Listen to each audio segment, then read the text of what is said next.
झारखंड में आतंक मचाने वाले गैंगस्टरों के खिलाफ बोकारो पुलिस ने एक बड़ी कार्रवाई की। गैंग के गुर्गों का एनकाउंटर किया। इसके बाद 7 लोगों को गिरफ्तार किया है, जिससे एक चौंकाने वाला खुलासा सामने आया है। बोकारो एसपी ने दावा किया कि झारखंड में प्रिंस खान, राहुल दुबे और कई गैंग को जो तमाम नंबर मुहैया कराते हैं, किससे रंगदारी की डिमांड करनी है, तमाम जानकारी शहर की देते हैं, वह कोई और नहीं बल्कि एक ही व्यक्ति है जो सब गैंग के साथ मिलकर काम कर रहा है। उसका नाम प्रिंस गुप्ता है। वह राहुल दुबे गैंग के संपर्क में भी है और साथ ही प्रिंस खान के।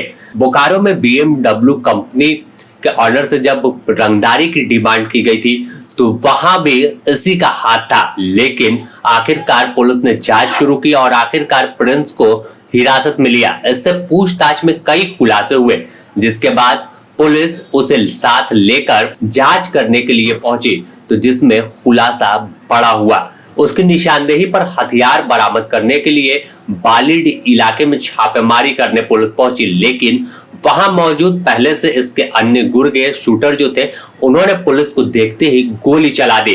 जिसके बाद जवानों ने जवाबी कार्रवाई की और जब फायरिंग शुरू हुई तो उसका फायदा उठाकर प्रिंस भी भागने की कोशिश कर रहा था और फिर उसे भी पुलिस ने पैर में गोली मार दी।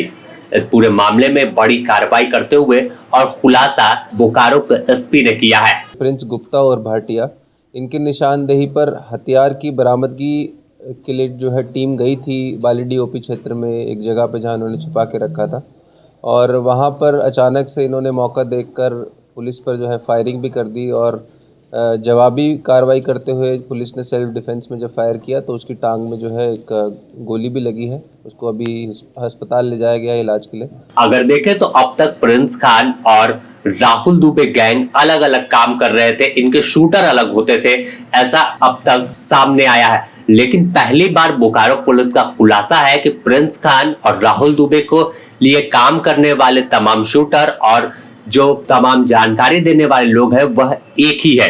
अगर हम बात करें इस सब में जो मेन जो आदमी है जिसका मेन रोल है वो प्रिंस गुप्ता और प्रिंस भाटिया है, और यही जो है यहाँ सरगना की तरह से इन लोगों का एक चेन का काम कर रहा था। जो ये सब गैंग्स के नाम हैं हमने लिए, प्रिंस खान हो, राहुल दुबे हो या मयंक सिंह हो या प्रकाश शुक्ला, उनके लिए ये चेन का काम कर रहा था। यहाँ से सारा नेटवर्किंग जो है लोकल लेवल पे सारा नेटवर्किंग लोकल लड़कों को जोड़ना, मोबाइल सिम अरेंज करना, फिर उसको प्रोवाइड कराना, नंबर्स प्रोवाइड कराना, किसको धमकी देनी है वो सब, तो ये सारी जानकारी और पूरा लिएजनिंग, पूरा नेटवर्किंग, पूरा सप्लाई चेन जो है लोकल लेवल पे यही जो है प्रिंस गुप्ता देख रहा था।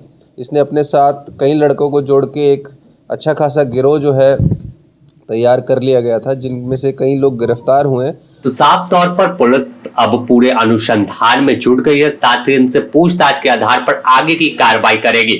लेकिन साफ फिर से इशारा पुलिस ने किया है कि अगर कोई भी वारदात को अंजाम देने की सोचता है, इलाके में दहशत फैलाने की सोचता है, तो उसे सख्ती से उससे पुलिस निपटेगी। 2 कांड दर्ज हुए, एक बालीडी ओपी में कांड दर्ज हुआ 56-26 और एक BS सिटी में कांड दर्ज हुआ 47-26।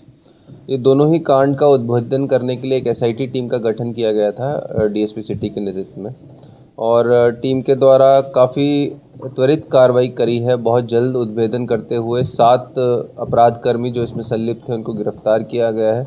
उनके पास से जो धमकी में प्रयोग करने वाला मोबाइल और अलग अलग सामग्री जैसे पिस्टल, गोली, स्कूटी जो यूज करने वाले थे वो सबको जब्त करके बरामद किया गया है। तो जिस तरह से कार्रवाई झारखंड में ताबड़तोड़ जारी है, चाहे धनबाद की बात करें, रांची की बात करें या फिर बोकारो की, यह तमाम गैंगस्टरों पर एक बड़ी कार्रवाई है और यही वजह है कि अब सीधे पुलिस एनकाउंटर कर रही है और एक नए गठजोड़, यानी गैंगस्टरों में गठजोड़ नहीं है लेकिन इनके शूटर आपस में ऐसे काम कर रहे हैं कि जिससे जरूरत हो रही है पैसे के लिए, ये उसके लिए तमाम जानकारी और काम करने के लिए ग्राउंड पर उतर रहे हैं। लेकिन पुलिस ने साफ किया है कि किसी भी कीमत पर अब गैंगस्टरों को बख्शा नहीं जाएगा। वह विदेश में है, उन तक भी पुलिस पहुंचेगी, लेकिन इनके शूटरों को, इनके गुर्गे को पूरी तरह से यहाँ साफ कर दिया जाएगा। Bureau report, the news post, Ranchi.